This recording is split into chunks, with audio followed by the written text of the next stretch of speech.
বন্ধুসকল, এইটো আমি সকলোৱে লক্ষ্য কৰিছোঁ যে একেধৰণে কাম কৰাৰ পিছতো সকলো মানুহ সফল হ'ব নোৱাৰে।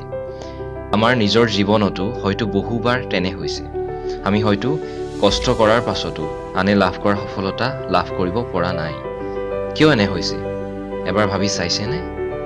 আচলতে সফল মানুহ এজনে তিনিটা কথা আখৰে আখৰে পালন কৰি চলে। প্ৰথম, এজন সফল ব্যক্তিয়ে নিজৰ লক্ষ্যত উপনীত হ'বলৈ যথেষ্ট অভ্যাস কৰে।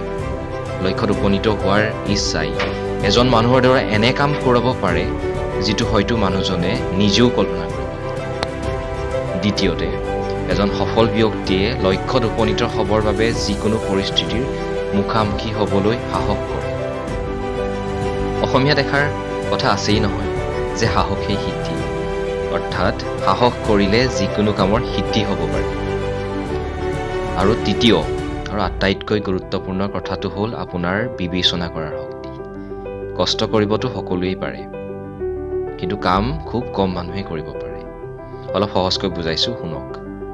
আমি পকী বেৰ এখন দিনটো ঠেলি থাকিলে কষ্ট হ'ব, কিন্তু তাক আমি কাম বুলি গণ্য কৰিব নোৱাৰোঁ। কষ্টটো গাধই কৰিব পাৰে। গতিকে আমি কামটো কৰাৰ আগতে বিবেচনা কৰি চাব লাগিব আমাৰ সেই কামটোৱে কেনেকৈ সহায় কৰিব।